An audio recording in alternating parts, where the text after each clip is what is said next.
আসসালামু আলাইকুম, সবাইকে স্বাগতম জানাচ্ছি পড়ালেখার আজকের এই লাইভ সেশনে। তোমরা জানো আমাদের পড়ালেখার কর্তৃক তোমাদের জন্য আয়োজন করা হয়েছে economics CQ free crash course. এই কোর্সের আমরা দেখতে দেখতে আমাদের পঞ্চম ক্লাসে আমরা চলে এসেছি, লেকচার নাম্বার 5-এ। তো যেখানে আমরা আলোচনা করব অর্থনীতি প্রথম পত্রের খুবই গুরুত্বপূর্ণ একটা অধ্যায়, সেটা হচ্ছে অর্থনীতি প্রথম পত্রের 9ম অধ্যায় সামগ্রিক আয় ও ব্যয়। এই চ্যাপ্টারটা আমরা আজকে আলোচনা করব, সিকিউ আমরা পড়বো আর কি, ঠিক আছে? সো সবাই একটু দ্রুত করে জয়েন করে ফেলা এবং হচ্ছে আমাকে ঠিক মতো শুনতে এবং দেখতে পাচ্ছ কিনা জানাও। যারা যারা আমার সাথে যুক্ত হচ্ছে আমাকে ঠিক মতো শুনতে এবং দেখতে পাচ্ছ কিনা জানাও। এবং তোমরা যারা তোমাদের এবং তোমরা তোমাদের বন্ধু বান্ধব যারা আছে তাদের একটু মেনশন করে দাও। আমাদের একটু লেট হয়ে গিয়েছে ক্লাসটা শুরু করতে যদিও, ঠিক আছে? সো তোমরা একটু শেয়ার মেনশন করে দাও, ঠিক আছে? ওকে, হৃদয় আমাদের সাথে রয়েছে, সালাম দিয়েছে, ওয়ালাইকুম সালাম। আমাদের সাথে রয়েছে বৃষ্টি, সালাম দিয়েছে, ওয়ালাইকুম সালাম। রাকিব হাসান একটু শেয়ার করে দিতে বলো। রাকিব হাসান আছে আমাদের সাথে রয়েছে তাইবা আমাদের সাথে রয়েছে। তাইবা বলছে আসসালাম, তাইবা আক্তার সালাম দিয়েছে, ভাই কেমন আছেন? ভালো আছি, একটু ঠান্ডা লাগছে। তো যাই হোক, এরপর চলে আসে আমরা হচ্ছে রাকিব রয়েছে ভাইয়া, sound and voice clear, thank you. Sound voice সব ভিডিও ক্লিয়ার বলছে। তারপর হচ্ছে জাকিয়া আমাদের সাথে রয়েছে, জাকিয়া আফরিন বলছে আসসালামু আলাইকুম স্যার। ওয়ালাইকুম সালাম। আমরা একটু করে সবাই ক্লাসটা শেয়ার মেনশন করে দিব যারা যারা আমার সাথে যুক্ত আছো, এবং যদি শেয়ার মেনশন হয়ে যায়, ঠিক আছে, যদি শেয়ার মেনশন হয়ে যায় তাহলে আমরা পড়বো আজকে যেটা, সেটা হচ্ছে হ্যাঁ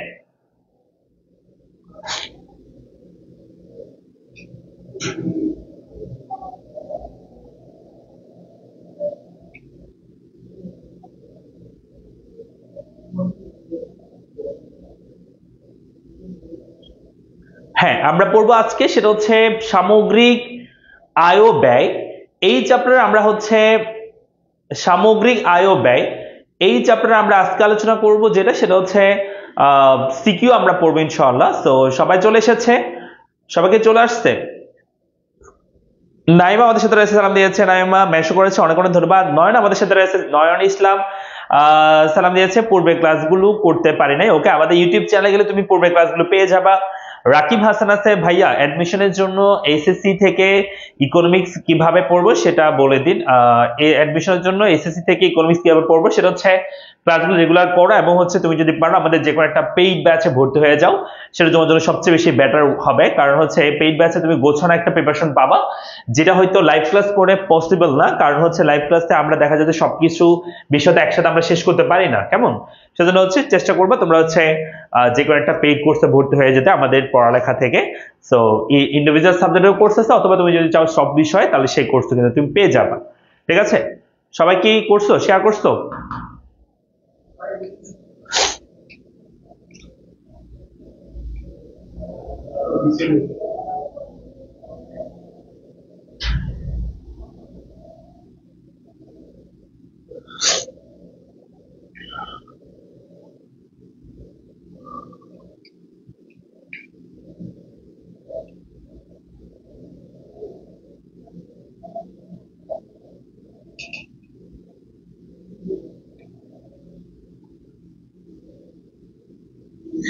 একটু নেট প্রবলেম করতেছে মনে হয়।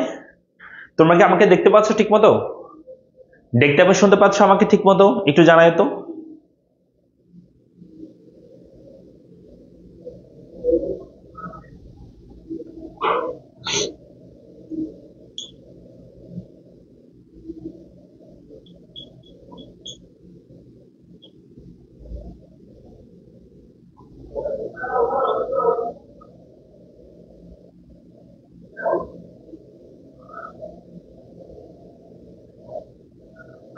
পেইড ব্যাচ কোনটাতে ভর্তি হলে ভালো হবে অ্যাডমিশন ইকোনমিক্স যেন হয়ে যায়? দেখো, পেইড ব্যাচে তুমি ভর্তি হলে যে কোনো, তুমি কোন সালে সেটা বলো, এসএসসি 25 নাকি 26-এর? 25-এর হলে হচ্ছে আমাদের ইকোনমিক্সের জন্য শুধু টার্গেট প্লাস ব্যাচ আছে শুধু ইকোনমিক্সের জন্য, আর যদি 26-এর হয় সেক্ষেত্রে economics zero two hero batch আছে। এই দুইটা ব্যাচে তুমি ভর্তি হতে পারবা চাইলে। মনে হয় একটু নেট প্রবলেম করতেছে তোমাদের এখানে, ঠিক আছে? নেট কি ঠিক আছে? একটু জানাও তো।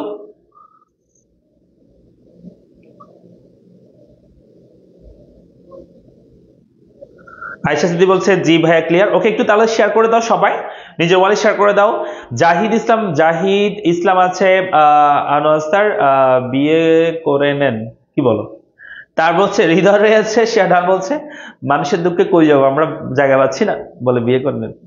এমনি নয়ন বলছে আমাদেরকে হ্যাঁ ভাইয়া ঠিক মতো শুনতে পাচ্ছে, ওকে। শিমু আমাদের সাথে রয়েছে, ঠিক আছে, ঠিক আছে তো বলছে, আচ্ছা। তারপর হচ্ছে আমাদের সাথে সুনিয়া ইসলাম আমাদের সাথে রয়েছে, সালাম দিয়েছে, ওয়ালাইকুম সালাম। আমাদের সাথে মাসুম আসতে সালাম দিয়েছে। রাকিব হাসান আমাদের সাথে রয়েছে। ভাই এসএসসি 25-এর অ্যাডমিশন ইকোনমিক্স দরকার, নেটওয়ার্ক মাঝে মধ্যে প্রবলেম দিচ্ছে, আচ্ছা। তারপর হচ্ছে এসএসসি 25-এর জন্য তুমি ইকোনমিক্স আরেকটা প্লাসে ভর্তি হতে পারো, ঠিক আছে। তুহিন আমাদের সাথে রয়েছে, সালাম দিয়েছে। তারপর হচ্ছে আমাদের সাথে রয়েছে বুলবুল হাসান আমাদের সাথে রয়েছে, বুলবুল হাসান সালাম দিয়েছে। আসিফ আমাদের সাথে রয়েছে, আসিফ আসসালামু আলাইকুম। এটা কি সিকিউ ক্লাস হবে? হ্যাঁ সিকিউ ক্লাস হবে ভাইয়া। তারপর হচ্ছে কিম জানাত আমাদের সাথে রয়েছে, জি ভাইয়া ক্লিয়ার, ওকে ফাইন। সো আমরা সবাই একটু শেয়ার করে দিও। কই এখন এত মানুষজন কম, এত মানুষজন কম হলে ক্লাস করতে ভালো লাগে? একটু বলো তো, সবাই একটু শেয়ার করে দাও, দ্রুত করে শেয়ার করে দাও, আমরা শুরু করবো এখনই। স্যার কোর্সটা সম্পর্কে কিছু বলেন। এসএসসি 25-এর আমাদের টার্গেট প্লাস ব্যাচে অলরেডি ক্লাস 80% হয়ে গেছে, যেগুলো হয় না সেগুলো লাইভ মানে রেকর্ড ক্লাস করতে হবে, যেগুলো হয়ে গেছে সেগুলো লাইভ ক্লাস করতে পারবে। আর এসএসসি 25-এর জন্য 8টা ব্যাচ আসবে, T20 ব্যাচ ঈদের পরেই, এবং হচ্ছে 26-এর জন্য হচ্ছে 0 to Hero ব্যাচ চলতেছে। জাহিদুল ইসলাম আমাদের সাথে রয়েছে। আপনার এখানে কোনো ম্যাডাম ক্লাস করাই না স্যার? না, কোনো ম্যাডাম ক্লাস করাই না। হৃদয় রয়েছে, ভাইয়া এখন শুরু করে দেন, ওকে। তা বলছে কিম জামাত বলছে, নুসরাত জাহান ওকে মেনশন করেছে, থ্যাংক ইউ। আসিফার রহমান আমাদের সাথে রয়েছে, সালাম দিয়েছে, ওয়ালাইকুম সালাম, ওকে ফাইন। আমরা কি শুরু করতে পারি? আতিকুর রহমান আছে, আমরা কি শুরু করতে পারি? সালাম দিয়েছে আমাদের টুম্পা নূর আমাদের সাথে রয়েছে, সালাম দিয়েছে। সামিয়া আমাদের সাথে রয়েছে, সালাম দিয়েছে, ওয়ালাইকুম সালাম। এখন তো 50 জনে হচ্ছে না, দ্রুত করো, 50 জনে তো এখনো হয়নি। কি ক্লাস শুরু করবো বলো তো?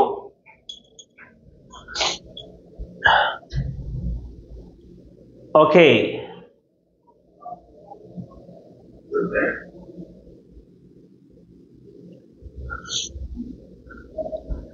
ঠিক আছে আমরা শুরু করতেছি। আরফাত আনিক আছে, আনিক বলছে আসসালামু আলাইকুম স্যার। ওয়ালাইকুম সালাম। জাহিদুল ইসলাম আছে, ওকে।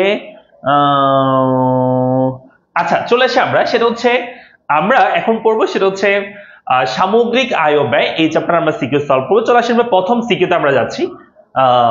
আমরা প্রথম সিকিউটা আনসার করবো। প্রথম সিকিউতে এখানে দেখতে পাচ্ছ তোমরা সবাই, আমরা একটু মনোযোগ সহকারে এটা সলভ করি, ঠিক আছে?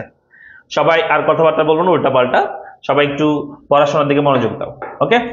দেখো এখানে একটা উদ্দীপক দেওয়া আছে, বলছে একটি অর্থনীতিতে, দেখা আছে আমাদের একটি অর্থনীতিতে ভোগ সমীকরণ দেওয়া আছে যে সি সমান, এখানে সি সমান হবে, আচ্ছা, সি সমান 100 প্লাস 0.5 এবং বিনিয়োগ দেওয়া আছে 185, সরকারি ব্যয় দেওয়া আছে জি এর মান 415, আমদানি দেওয়া আছে এম এর মান 100 এবং রপ্তানি দেওয়া আছে এক্স এর মান হচ্ছে 70 দেওয়া আছে, অর্থাৎ আমদানি এবং রপ্তানি দেওয়া আছে এবং সবকিছু দেওয়া আছে। এখানে প্রথম বলছে জাতীয় আয় কাকে বলে। আমরা জানি জাতীয় আয় মানে হচ্ছে একটা নির্দিষ্ট সময়ে, সাধারণত 1 বছরে একটা দেশের যে সম্পদ আছে সেই সম্পদগুলো ব্যবহার করে যেই পরিমাণ চূড়ান্ত পর্যায়ে দ্রব্য এবং সেবা সামগ্রী আমরা কি করতে পারি, আমরা হচ্ছে যে পরিমাণ চূড়ান্ত সেবা সামগ্রী আমরা কি করতে পারি, যে উৎপাদন করতে পারি, তার আর্থিক মূল্য বা তার যে বাজার মূল্য, সেটাকে আমরা কি বলে থাকি, জাতীয় আয় বলে থাকি। তাহলে কি বলেছি, একটি দেশ সময়ে সাধারণত 1 বছরে একটি দেশের সম্পদকে ব্যবহার করে যে পরিমাণ চূড়ান্ত পর্যায়ে, মানে হচ্ছে একদম ফিনিশ গুডস আর কি, চূড়ান্ত পর্যায়ে দ্রব্য এবং সেবা উৎপাদন হয়, তার আর্থিক মূল্য বা তার বাজার মূল্য, সেটাকে আমরা বলে থাকি জাতীয় আয়। যেমন আমি যদি বলি তোমাকে যে তোমরা জানো যে তুলা, এই তুলা থেকে তোমার হচ্ছে সুতা তৈরি হয়, তাই না? সুতা, সেই সুতা থেকে কি হয় বলতো, কাপড় তৈরি হয়, কাপড়, সেই কাপড় থেকে আমাদের হয় তৈরি পোশাক তৈরি হয়। কেমন? কাপড় থেকে কি হয়? তৈরি পোশাক তৈরি হয়।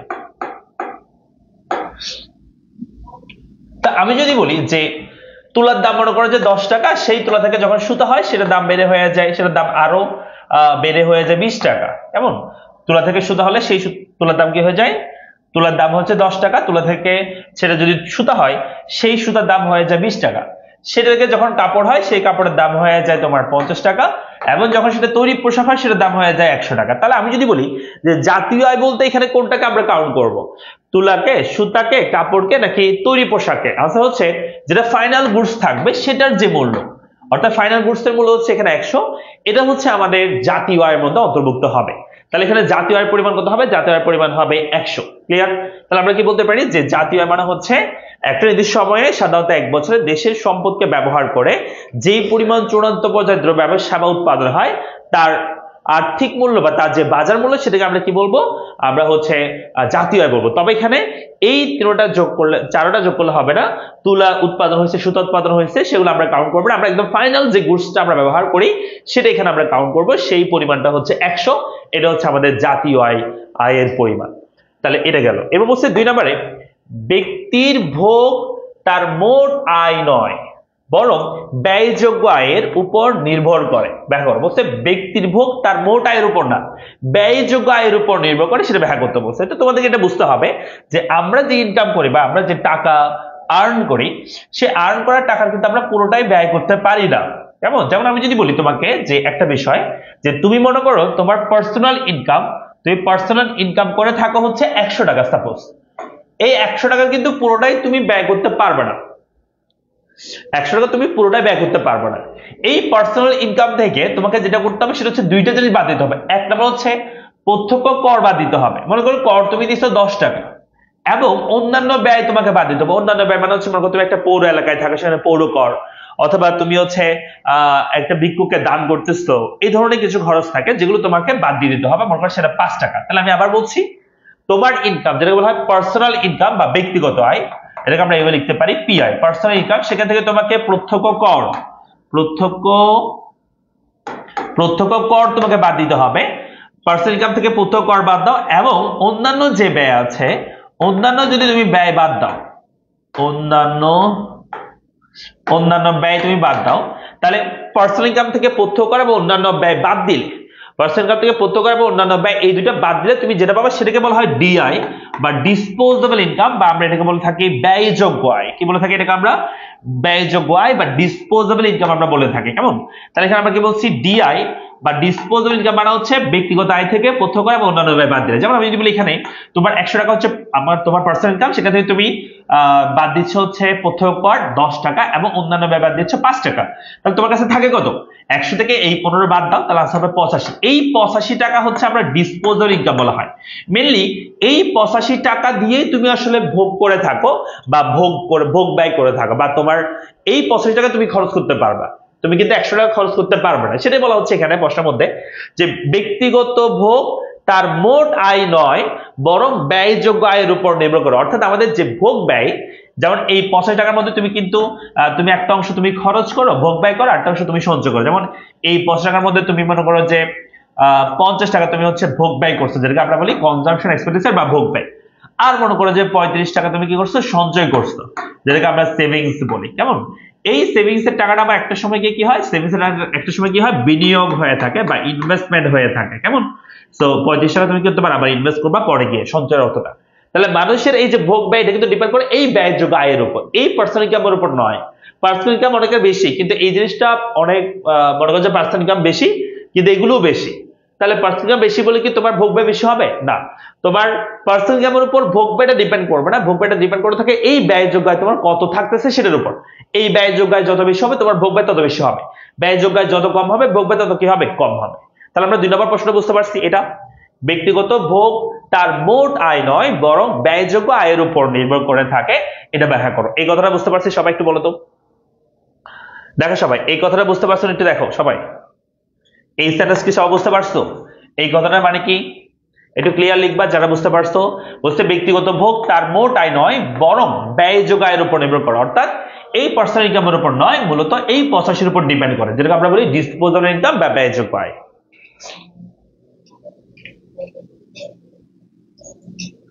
আমি কি বুঝতে পারছি?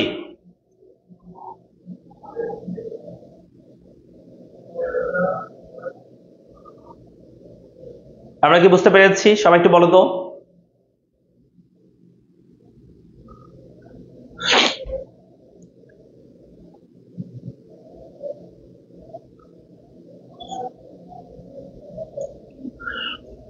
দেখো সবাই বুঝতে পারছো না? দেখো 2 নাম্বার পারবে কিনা দেখো। চলে আসে আমরা 3 নাম্বারটা একটু নিয়ে কথা বলি। চলো 3 নাম্বারটা একটু দেখা দিচ্ছি। 3 নাম্বার বলছে আমাদেরকে যে উদ্দীপক অনুসারে ভারসাম্য জাতীয় আয় নির্ণয় করো। তো একদম সহজ বিষয়, এটা তোমাকে সূত্রটা মনে রাখতে হবে এবং সূত্র মনে রেখে তুমি ইজিলি করে ফেলতে পারবে। এখানে চলো আমরা করে ফেলি। আমরা এখানে সূত্র দিয়ে এটার কি বের করবো, আমরা হচ্ছে ভারসাম্য জাতীয় আয় বের করবো। ঠিক আছে, সূত্র আমাদের মনে রাখতে হবে। সেই সূত্র হচ্ছে এটা, দেখো আমরা লিখবো এটা যে 3 নাম্বার করতেছি আমরা। 3 নাম্বার আমরা লিখবো যে আগে কি কি দেওয়া আছে একটু দেখো। এখানে কয়েকটা জিনিস দেওয়া আছে, যেমন সি এর মান দেওয়া আছে, আই এর মান দেওয়া আছে, জি এর মান দেওয়া আছে এবং এক্স এর মানও দেওয়া আছে। তো বলছে ভারসাম্য জাতীয় আয়, ভারসাম্য জাতীয় আয় মানে হচ্ছে ওয়াই এর ভ্যালু, ওয়াই এর মান বের করতে বলছে। ওয়াই ওয়াই মানে আমরা যেটাকে বলি ভারসাম্য জাতীয় আয়। এই ভারসাম্য জাতীয় আয়কে আমরা কি দ্বারা প্রকাশ করি, ওয়াই দ্বারা প্রকাশ করি। ঠিক আছে, তো আমরা এখানে একটু লিখে দিব দেওয়া আছে। আমরা কি লিখবো, দেওয়া আছে। কি দেওয়া আছে আমাদের, দেওয়া আছে এখানে কয়েকটা ইনফরমেশন আমাদেরকে দেওয়া আছে। যেমন ধরো সি এর মান দেওয়া আছে, সি সমান দেওয়া আছে 100 প্লাস 100 প্লাস 0.05 এটা দেওয়া আছে। এরপর আমাদের দেওয়া আছে আই এর মান, আই এর মান দেওয়া আছে কত, আই সমান হচ্ছে 185, তাই তো। এখানে আমরা লিখতে পারি আই সমান 185। ওকে, তারপর হচ্ছে দেওয়া আছে জি এর মান, জি মানে হচ্ছে গভর্নমেন্ট এক্সপেন্ডিচার, সেটা মান দেওয়া আছে, সেটা হচ্ছে 415 দেওয়া আছে। এরপর দেওয়া আছে আই এম এর মান, এম মানে হচ্ছে ইম্পোর্টের মান, আমদানির পরিমাণ। এম এর মান দেওয়া আছে, এম এর মান কত দেওয়া আছে, 100 দেওয়া আছে। এবং এক্স এর মান দেওয়া আছে, এক্স মানে হচ্ছে রপ্তানির পরিমাণ, এক্সপোর্টের পরিমাণ দেওয়া আছে 70। ওকে, এখান থেকে আমাদের বলছে জাতীয় আয় নির্ণয় করো। আমরা এখানে লিখতে পারি আমরা জানি, আমরা কি জানি যে আমাদের জাতীয় যদি আমরা বের করতে চাই, এখানে যেহেতু অনেকগুলো ইনফরমেশন দেওয়া আছে, C I G X M দেওয়া আছে, একটা দুইটা তিনটা আর এক্স এম মিলে একটাই হয়, একটা উপাদান হয়। সো একটা দুইটা তিনটা চারটা, 4 খাত বিশিষ্ট অর্থনীতির ক্ষেত্রে আমরা এখানে জাতীয় বের করার চেষ্টা করবো। তো আমরা লিখবো আমরা জানি যে 4 খাত বিশিষ্ট অর্থনীতির ক্ষেত্রে, 4 খাত বিশিষ্ট, কেমন 4 খাত বিশিষ্ট অর্থনীতির ক্ষেত্রে আমরা লিখবো 4 খাত বিশিষ্ট অর্থনীতির ক্ষেত্রে, অর্থনীতির ক্ষেত্রে 4 খাত বিশিষ্ট অর্থনীতির ক্ষেত্রে আমরা লিখতে পারি কি, লিখতে পারি যে y সমান, তুমি লিখতে পারো C plus I plus G plus X minus M. লিখছি আমরা যে y সমান C plus I plus G plus X minus M. এটা হচ্ছে 4 খাত বিশিষ্ট অর্থনীতির ক্ষেত্রে আমাদের সূত্র। সো মানে জাতীয় বের করার সূত্র আর কি। তো এখানে আমরা মানটা বসাই দিব, চলো মানটা বসাই দিচ্ছি আমরা। তো এখানে আমরা মানটা বসাই, চলো মানটা হচ্ছে সি এর মান দেওয়া আছে, সি এর মান কত দেওয়া আছে আমাদের এখানে, এই যেখানে যেটা আছে সেটা বসাই দিব। 100 প্লাস 0.5 ওয়াই আমরা বসিয়ে দিলাম। দেন আই এর মান আছে 185, বসাতে দিলাম আমরা 185। ওকে, প্লাস তারপর জি এর মান দেওয়া আছে, 415 আমরা বসে দিলাম। এরপর এম এর মান এবং এক্স এর মান দেওয়া আছে, আমরা বসাই দিই একটু, তাহলে প্লাস দিলাম। এক্স এর মান হচ্ছে এটা, এই যে 100 মানে 70, তাহলে 70 মাইনাস এক্স থেকে এম বিয়োগ করতে হবে, 70 মাইনাস 100 হবে, 70 মাইনাস 100। ওকে, তো দেখো আমরা জাস্ট মানটা বসাই দিচ্ছি। ঠিক আছে, মান বসার পর উপর আমি করতেছি এরপরটা, এখান থেকে তোমরা আমি মুছে দিচ্ছি, উপর অংশটা আমি এখানে করতেছি। ঠিক আছে,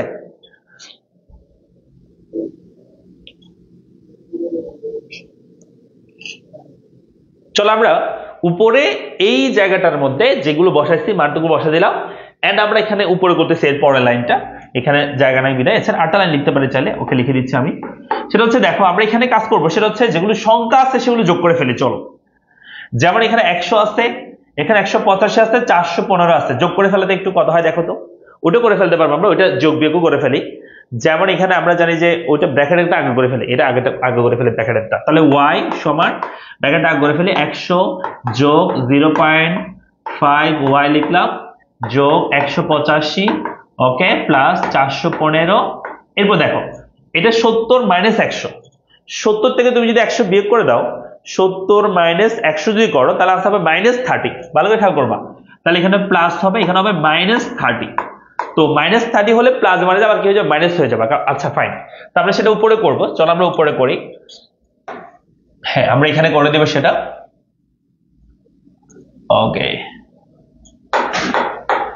তো দেখো আমরা এখানে এই জিনিসটা এখানে -30 এখানে লিখবো, এরপর লাইনে আমি এখানে লিখতেছি, এরপর উপর লিখতেছি y সমান আমরা লিখবো যে এটা আগে লিখে ফেলি 100, তারপর প্লাস 0.5y, এরপর লিখবো প্লাস 185, তারপর প্লাস 415, তারপর হচ্ছে এটা প্লাস মানে কি হয়ে যাবে -30 হয়ে যাবে। Okay fine.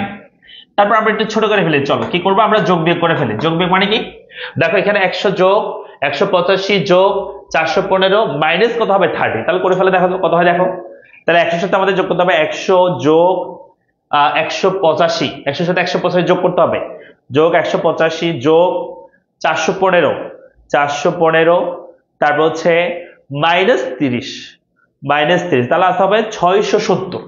তাহলে এখানে আমরা লিখতে পারি 670 প্লাস 0.5y, তারপরে এই যে এটা একসাথে এটা যোগ করতে আমরা জাস্ট এটা বাকি আছে সেটা এখানে লিখে দিলাম 470 প্লাস 0.5y। দেখো তো এইটুকু পর্যন্ত সবাই বুঝতে পারছো কিনা, একটু ডান লিখবা। এইটুকু পর্যন্ত তোমরা যদি বুঝতে পারো তাহলে একটু ডান লিখবা, ইয়েস লিখো, ইয়েস অথবা ডান লিখো, ঠিক আছে। এতটুকু পর্যন্ত বুঝতে পারলে ইয়েস অথবা ডান লিখো। এতটুকু পর্যন্ত যদি তুমি বুঝতে পারো তাহলে ইয়েস অথবা ডান লিখো।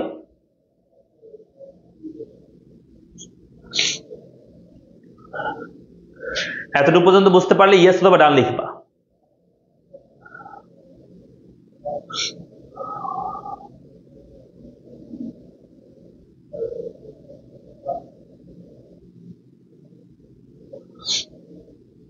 $670, হ্যাঁ ঠিক আছে 670 হয়েছে। একটু পারবো।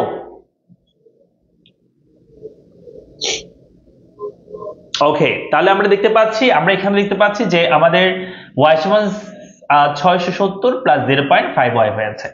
তো আমি যদি বলি এখন তোমাদেরকে এখানে আমরা একটা কাজ করব, এই y ওয়ালাটা এই পাশে নিয়ে আসি, কেমন, এই পাশে আমরা yটা নিয়ে আসি। সো yটা লিখলাম, এই 0.5 কে তুমি যদি এই পাশে আনো, এটা কিন্তু এখানে প্লাস ছিল, সমানের এই পাশে আসলে হবে -0.5y। তাহলে যেটা প্লাস ছিল, যেটা এখানে কি ছিল, এই পাশে যেটা প্লাস ছিল সমানের এই পাশে আসলে সেটা কি হবে মাইনাস হবে। তারপরে এখানে 670 আমরা লিখলাম, অর্থাৎ যেটা এখানে এই পাশে ছিল প্লাস সেটা আসলে কি হবে মাইনাস হবে, ঠিক আছে। তারপর আসো, তারপর আমরা যেটা করবো সেটা হচ্ছে এখান থেকে y কমন নিব। চলো এখান থেকে তুমি যদি y কমন নাও, এই দুইটা y থেকে যদি y কমন নিয়ে নাও, তাহলে এখানে দেখো y থেকে যদি y কমন নিয়ে নাও এখানে 1 থাকবে। তাহলে কেন, কারণ এই y বলতে 1y কে বোঝানো হয়, আর কমন নেওয়া মানে হচ্ছে এক প্রকার ভাগ করা। সো y কে y দিয়ে ভাগ করলে 1 থাকে, কমন নেওয়া মানে হচ্ছে এই ধরনের বোঝায় যে y কে y দিয়ে ভাগ করার মতো। সো y থেকে যদি y নিয়ে ফেলা হয় 1 থাকে, তারপর দিলাম মাইনাস 0.5y থেকে যদি তুমি y কমন নাও এখানে আর থাকবে 0.5 সমান 670। দেখো তো সবাই বুঝছো কিনা আমার কথাটা। আমি জাস্ট প্রথমে এখানে 0.5y টা এই পাশে আনলাম, এখানে ছিল প্লাস, এই পাশে আসলে হবে মাইনাস। Okay fine. তারপর এই দুটো থেকে y কমন নিলাম, y থেকে y কমন নিয়ে ফেলে থাকলে 1, y থেকে y কমন নিলে 1 থাকে, মাইনাস লিখলাম।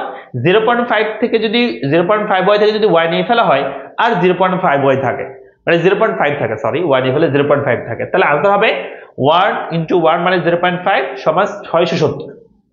তারপরে সেন্টেন্সটা কি হবে, আমরা 1 থেকে 0.5 বাদ দিই। বলতো 1 থেকে 0.5 বাদ দিলে আর কত থাকে, আনসার হচ্ছে 0.5 থাকে। তো সেটা আমরা আগে লিখবো এবং yটা আমরা পরে লিখবো। আমরা জানি যে সহগ সবসময় আগে থাকে, সেজন্য আমরা 1 থেকে 0.5 বিয়োগ দেওয়ার পর 0.5টা আগে লিখলাম, মানে যেটা মাইনাস বিয়োগফল যেটা আছে 0.5, 1 থেকে 0.5 বাদ দিলে 0.5 থাকে, সেটা আমরা সামনে লিখলাম, yটা পরে লিখলাম, সমান আমরা লিখতে পারি 670। এরপর আমরা কি লিখবো, এখানে আমি মুছে দিচ্ছি, এরপরে দেখো এই জায়গাটা মুছে দিচ্ছি। তো হ্যাঁ, এরপর আমরা লিখতে পারি যেটা, সেটা হচ্ছে এখান থেকে আমরা y রেখে দিব, y রেখে দিলাম। তো এই 0.5 এখানে গুণ আকারে ছিল y এর সাথে, ওই পাশে গেলে কি হবে ভাগ হবে, মানে 670 ডিভাইডেড বাই 0.5, অর্থাৎ যেটা এখানে y সমান লিখলাম, y সমান 670 ডিভাইড বাই 0.5, অর্থাৎ এখানে তুমি 670 কে 0.5 দিয়ে ভাগ করবা। কেন, কারণ এটা গুণ আকারে ছিল, ওই পাশে কি হবে ভাগ হবে। তাহলে আনসারটা কি দাঁড়াবে, আনসার হচ্ছে y সমান 670 কে 0.5 দিয়ে ভাগ করো, কত হয় দেখো, 670 কে 0.5 দেবে, 670 ভাগ 0.5, ঠিক আছে। তাহলে আনসার হবে 1340, আনসার হবে 1340। এটাই হচ্ছে আমাদের ভারসাম্য জাতীয় আয়। এটা কি হবে আমাদের? এটা আমাদের ভারসাম্য জাতীয় হবে। তাহলে এখানে আমরা সুতরাং লিখতে পারি, তাহলে এটা হচ্ছে আমাদের ভারসাম্য জাতীয় আয়, যে 1340। ঠিক আছে, এই 1340 হচ্ছে আমাদের ভারসাম্য জাতীয় আয় বের হয়েছে। পারবো আমরা? তাহলে আনসার লিখে দিবা। আনসার কি? যে ভারসাম্য জাতীয় আয় 1340।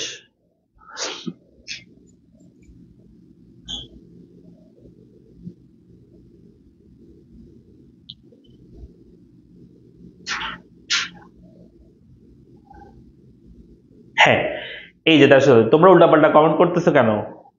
ক্লাসে মনোযোগ দাও। ক্লাসে মনোযোগ দিতে পারবো? উল্টাপাল্টা কমেন্ট করলে ক্লাসে মনোযোগ থাকবে?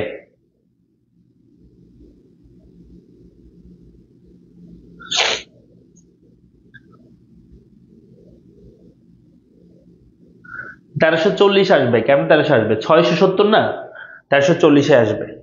670 ভাগ 0.5 লিখো, তাহলে আসবে। ওকে, এরপরে দেখো, তাহলে আমরা এরপরে যদি 4 নাম্বারটা বলি, 4 নাম্বারটা কি বলছে? যে উদ্দীপকে বিনিয়োগ এবং রপ্তানি বৃদ্ধি পেয়ে, মানে বিনিয়োগ বলতে কোনটা, যেটা আমরা আই যে ইনভেস্টমেন্ট বলছি, এই ইনভেস্টমেন্টের কথা বলতেছে যদি বৃদ্ধি পায়। দেখো আমি একটু বলে দিচ্ছি তোমাদেরকে কি বলছে, যে এখানে উদ্দীপকে, হ্যাঁ বলছে কি, উদ্দীপকে যদি বিনিয়োগ এবং রপ্তানি বৃদ্ধি পেয়ে যথাক্রমে 400 বা 120 হয়, তার মানে এই বিনিয়োগটা বলতেছে 185 টাকা কত হবে? 400 হবে। মানে এখানে আমাদের 185 না হয় কত হবে? 400 হবে। এখানে হবে 400। ওকে, আর বলছে রপ্তানি মানে হচ্ছে এই যে এই যে রপ্তানি, এটা 70 না হয় কত বলছে? 120 হলে। তার মানে এই রপ্তানিটা এখন 70 না হয় কত হবে? 120 হবে। 120 যদি হয়, তাহলে বুঝতে ভারসাম্য জাতীয় আয়ের উপর কি প্রভাব পড়বে। তার মানে তোমাকে আবার জাতীয় আয় বের করতে হবে। এই যে আমরা জানি থেকে শুরু করে ওয়াই সমান সি প্লাস এফ, এখানে মানগুলো বসানোর সময় শুধুমাত্র এই আয়ের জায়গায় 185 যেখানে বসাইছি সেখানে বসাতে হবে 400, এবং এই যে যেখানে আমরা এই যে এখানে 70 বসাচ্ছিলাম এক্সপোর্টের পরিমাণ, সেখানে তোমাকে 120 বসাতে হবে। তারপর তোমাকে আবার সেম ওয়াই এর মান বের করতে হবে। ওয়াই এর মান বের করলেই শেষ হবে না, ওয়াই এর মান বের করে তোমাকে বলতে হবে আসলে জাতীয় আয়ের উপর কি প্রভাব পড়ছে, জাতীয় আয় কত বাড়ছে বা কত কমছে সেটা তোমাকে বলতে হবে। এটা পারবা কিনা একটু বলো সবাই।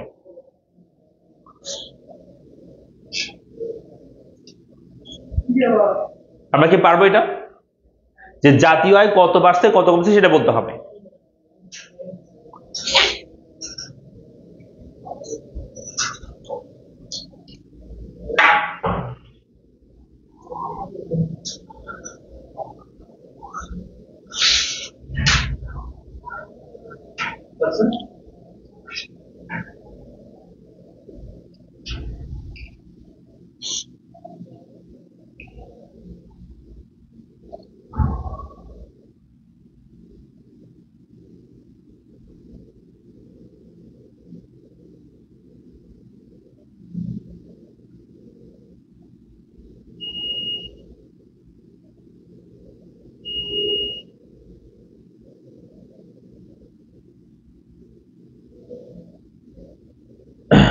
পারবো তো? পারবো স্যার, ওকে ফাইন। তাহলে এখানে আমরা কি করছি, আমরা এখানে হচ্ছে জাস্ট এখানে আমাদের বিনিয়োগের পরিমাণ 185 জায়গায় 400, এবং রপ্তানির পরিমাণ হচ্ছে 70 জায়গায় 120 আমরা দিব। ঠিক আছে,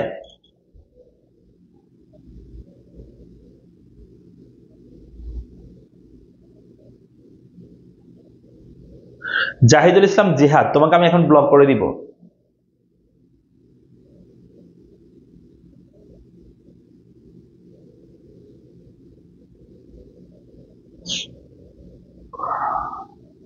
তুমি পড়াশোনা করতে আসলে পড়াশোনা করো, আর পড়াশোনা করতে আসলে বের হয়ে যেতে পারো, সমস্যা নাই। ঠিক আছে,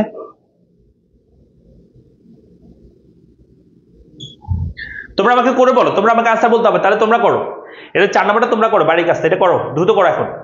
এই 4 নাম্বারটা করতে হবে এখন। ঠিক আছে, 4 নাম্বারটা করে আমাকে আনসার জানাও কত হয়। 4 নাম্বারটা করে আমাকে আনসার জানাবা। 4 নাম্বারটা করো সবাই, 4 নাম্বারটা সবাই করো।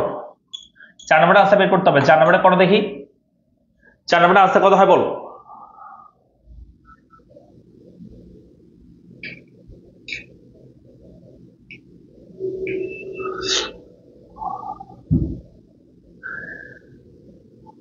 জাহিদুল ইসলাম জিহাদ, তোমাকে আমি ব্লক করে দিব না কি বলো?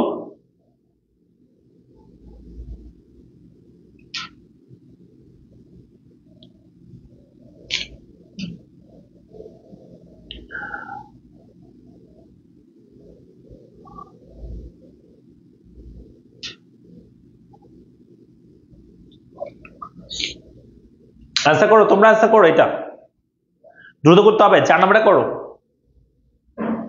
আমার করে দিতে হবে, আমি লিখে দিচ্ছি, জাস্ট শর্টকাট আমি করতেছি। ত্রিকোণমিতিক অর্থনীতির ক্ষেত্রে তোমরা জানো চারটি দৃষ্টিতে y সমান c প্লাস i প্লাস, হ্যাঁ, c plus i plus g plus x minus m। তো এখানে তোমাকে কিন্তু এই দুটো মান চেঞ্জ করে দিতে হবে। কোন দুটো মান?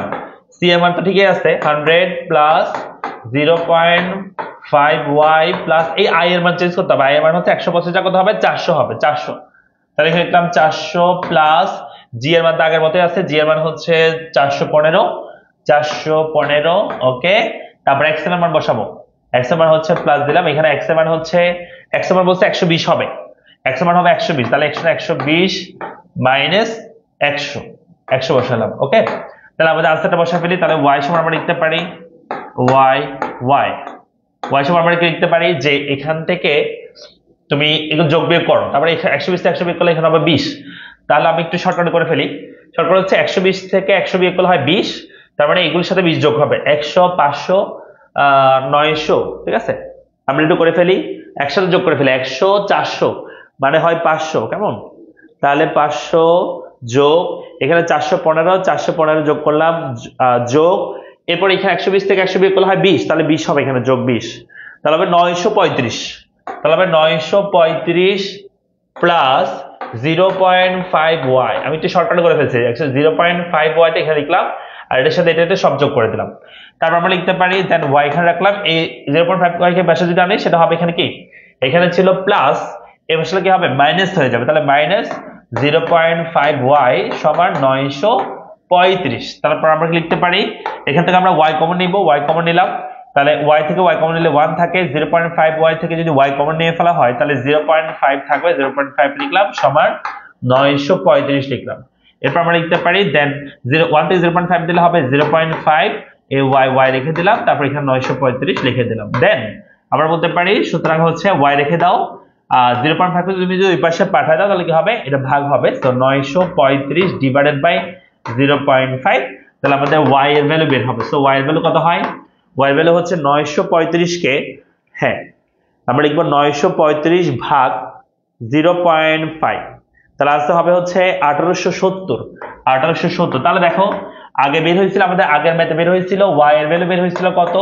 1340, আর এখন y এর ভ্যালু বের হয়েছে কত? y এর ভ্যালু বের হয়েছে এখন 1870, 1870, তার মানে y এর ভ্যালু বাড়ছে না কমছে? বাড়ছে, তার মানে জাতীয় আয় বৃদ্ধি পেয়েছে। কত বৃদ্ধি পেয়েছে সেটা তোমাকে লিখতে হবে, জাতীয় আয় বৃদ্ধি পেয়েছে, তো কত বৃদ্ধি পেয়েছে সেটা তোমাকে লিখতে হবে।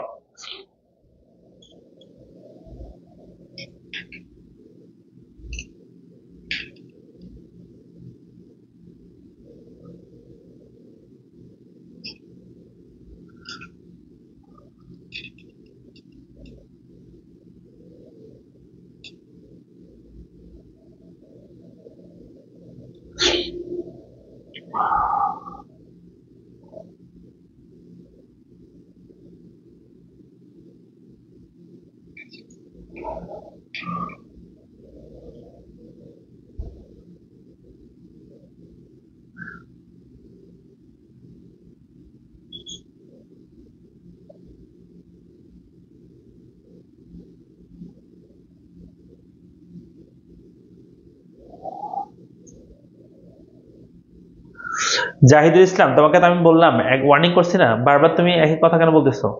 তুমি কি মাথাতে সমস্যা আছে তোমার?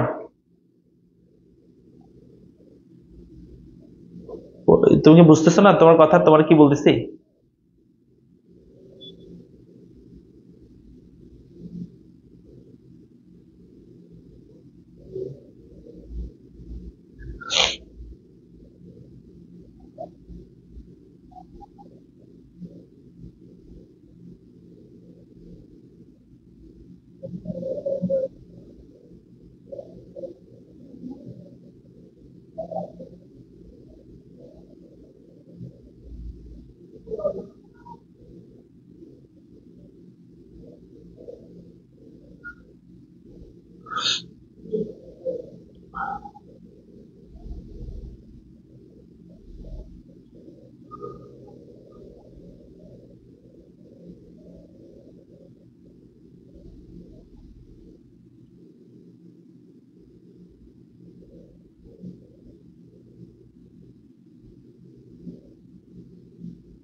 হয়েছে? পারবো আমরা? Okay fine. তাহলে এখানে আমরা কি করছি, আমরা এখানে করছি যে তোমার হচ্ছে জাতীয় আয় বের করছি, তারপর হচ্ছে সরি 4 নম্বরটা করছি আমরা, এগুলো চেঞ্জ করলে দেন আমরা বলতে পারি জাতীয় আয়। তাহলে এখানে কি পাবে, জাতীয় এখানে বৃদ্ধি পাচ্ছে, কত বৃদ্ধি পাবে সেটা তোমাকে লিখতে হবে। জাতীয় বৃদ্ধি পাচ্ছে, কত বৃদ্ধি পাচ্ছে সেটা তোমাকে লিখতে হবে, জাতীয় আয় বৃদ্ধি।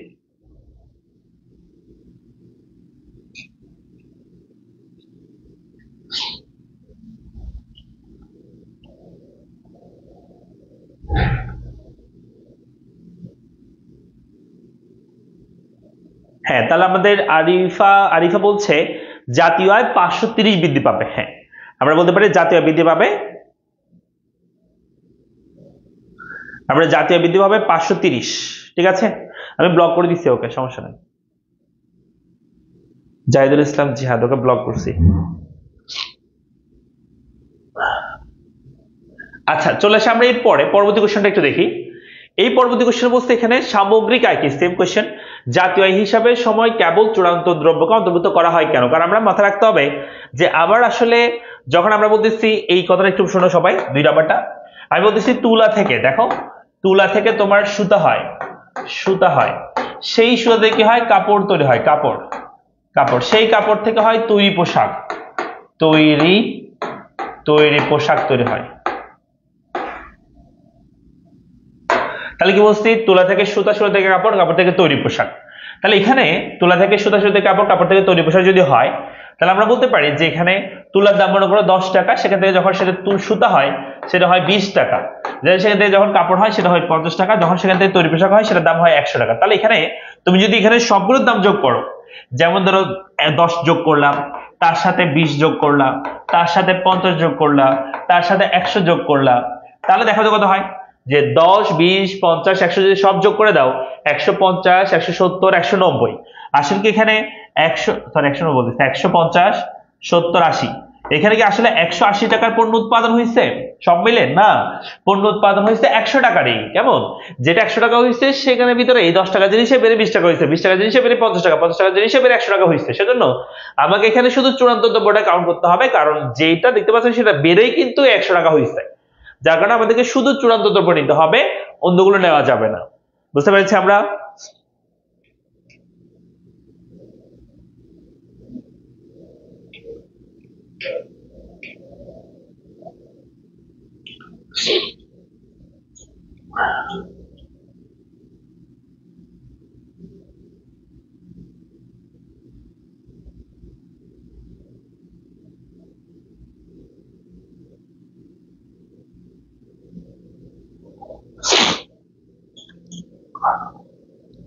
আমরা কি পারবো?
আচ্ছা, তাহলে এটা গেল, এটা আমরা করলাম। 3 নাম্বার চলে আসে, আমরা বলছি জাত উদ্দীপকের জাতীয় আয় পরিমাপে কোন পদ্ধতি নির্দেশ করে ব্যাখ্যা করো।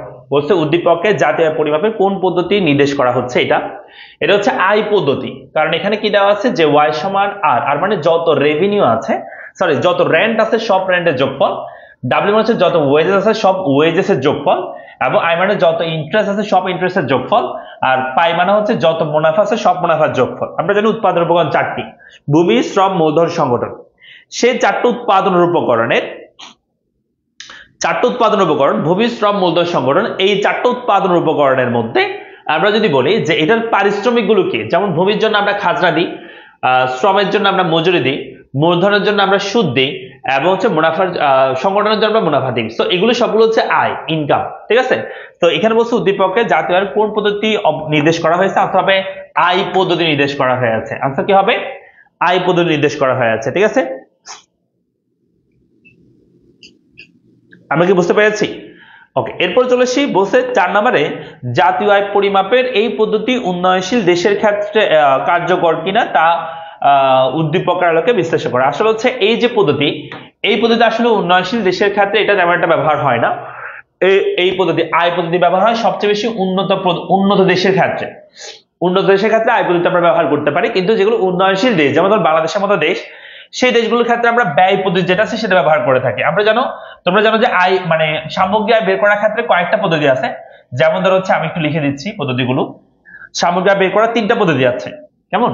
1 নম্বর পদ্ধতি হচ্ছে সামগ্রিক আয় বের করার 1 নম্বর পদ্ধতি হচ্ছে উৎপাদন পদ্ধতি। উৎপাদন পদ্ধতি, এই পদ্ধতির মধ্যে কি লেখা হয়? 1 নম্বর হচ্ছে, হ্যাঁ, সামগ্রিক আয় পরিমাপ পদ্ধতি হচ্ছে 1 নম্বর উৎপাদন পদ্ধতি।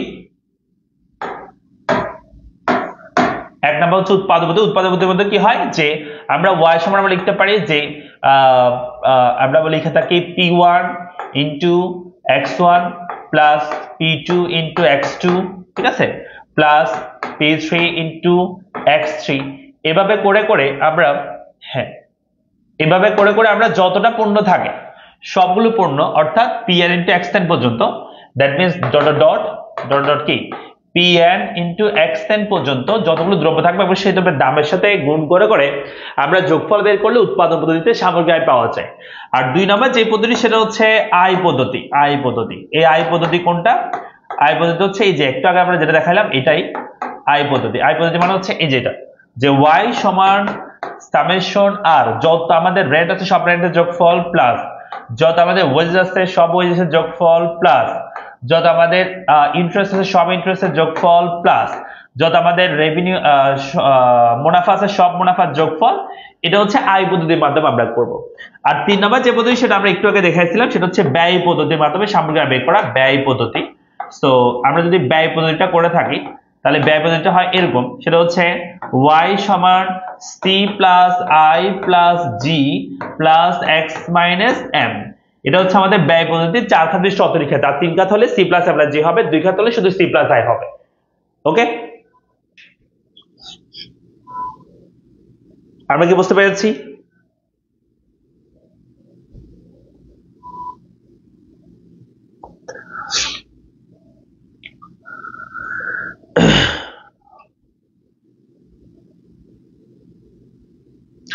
ইকোনমিক্সে শুধু ফি কথা ভাইয়া, ইকোনমিক্সে হচ্ছে আমাদের ফার্স্ট ইয়ারে এসএসসি 26-এর জন্য আছে 0 টু হিরো ব্যাচ 999 টাকা, এবং হচ্ছে 25-এর জন্য সেম টার্গেট প্লাস ব্যাচ, সেটা হচ্ছে 999 টাকা, ঠিক আছে। তো আমরা 2টা প্রশ্ন আজকে সলভ করলাম, ঠিক আছে। আমরা আজকে আর সলভ করতেছি না, বাকিটা আমরা নেক্সট ক্লাসে সলভ করব, ঠিক আছে।